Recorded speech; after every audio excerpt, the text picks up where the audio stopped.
الرجيم بسم الله الرحمن الرحيم قال تعالى في القرآن المجيد والفرقان الحميد يريد الله بكم اليسر ولا يريد بكم العسر آمنت بالله صدق الله العظيم وصدق رسوله النبي الكريم الأمين ونحن على ذلك لمن الشاهدين والشاكرين والحمد لله رب العالمين إن الله وملائكته يصلون على النبي يا أيها الذين آمنوا صلوا عليه وسلموا تسليما اللهم صل على سيدنا ومولانا محمد عدد ما في علم الله صلاة دائمة بالدوام والكلة. اصل میں ایک ہوتا ہے عدم علم اور ایک ہوتا ہے عدم ہضم. بس اوقات وہ نالج تو مل جاتا ہے لیکن بات ہضم نہیں ہو رہی ہوتی کہ یہ ایسا بھی ہو سکتا ہے. تو انہی میں سے مطلب وہ جو چیزیں کہ جن میں اشکال ہوتا ہے اور مطلب روزہ کے سلسلہ میں بھی بعض ایسے امور ہیں کہ جن کے بارے میں اشکال ہوتا ہے ان کو مسئلہ بتا دیا جائے پھر بھی مطلب اشکال کا اظہار کرتے ہیں. جن میں سے مشہور یہ ہے کہ انجیکشن یا ڈرپ سے روزہ ٹوٹنے کے بارے میں. تو پہلی بات یہ ہے کہ تمہیداً جو چند میں کلمات عرض کروں گا. پہلی بات یہ ہے کہ ہر چیز کا ایک طریقہ کار ہوتا ہے. جیسے کسی شخص نے آنا ہے تو وہ دروازے کے راستے سے آئے گا.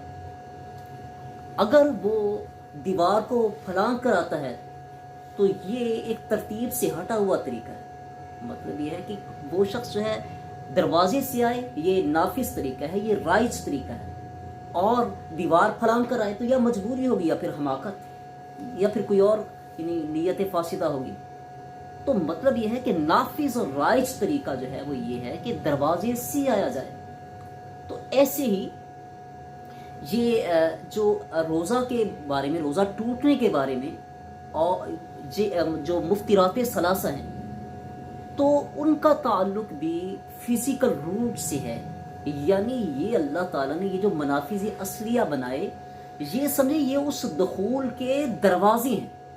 جب ان دروازوں سے یعنی کہ کچھ اب یہ مطلب یہ منافذ اصلیہ منافذ خمسہ ہیں جیسے منہ ہے, ناک ہے, اور جدید ریسرچ کے مطابق آئیز ہیں ہماری آنکھیں ہیں. اس کے علاوہ جو ہے وہ خاتون کی جو شرمگاہ ہے, یعنی کہ منافذ خمسہ ہیں کہ جو مخازن ثلاثہ میں جاتے ہیں. اور وہ مخازن ثلاثہ جوف ہے اور معدہ ہے اور اس کے علاوہ ہمارا برین ہے, دماغ. تو ان منافذ خمسہ کے ذریعے سے مخازن ثلاثہ میں جو جمع ہوتے ہیں تو یہ مفترات ثلاثہ کا باعث ہوتے ہیں کہ جن سے روزہ ٹوٹ جائے.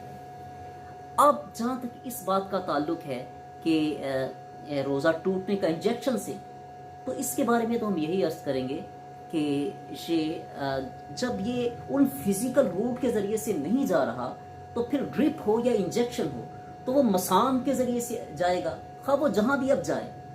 تو اس کی مثال وہ ڈنگ کی سی ہوگی.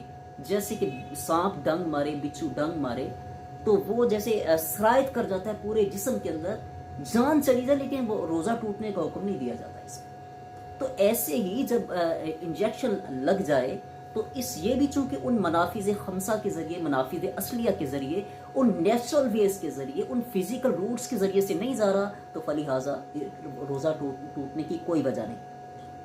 تو اس پہ پھر یہی اشکال کیا جاتا ہے کہ بھائی وہ تقویت حاصل ہو رہی ہے. تو ہم نے یہ کہا کہ تقویت حاصل ہو رہی ہے تو تقویت حاصل ہونا علت نہیں, مطلب جن کے نزدیک جو ہے وہ یعنی تقویت حاصل ہونا علت ہے تو یہ کہا جائے گا کہ اگر زہر کا ٹیکہ لگا دیں تو اس سے تو تقویت حاصل نہیں ہو رہی, اس سے تو جان جا رہی ہے, نقصان ہو رہا ہے, تو پھر اس سے تو روزہ نہیں ٹوٹنا چاہیے.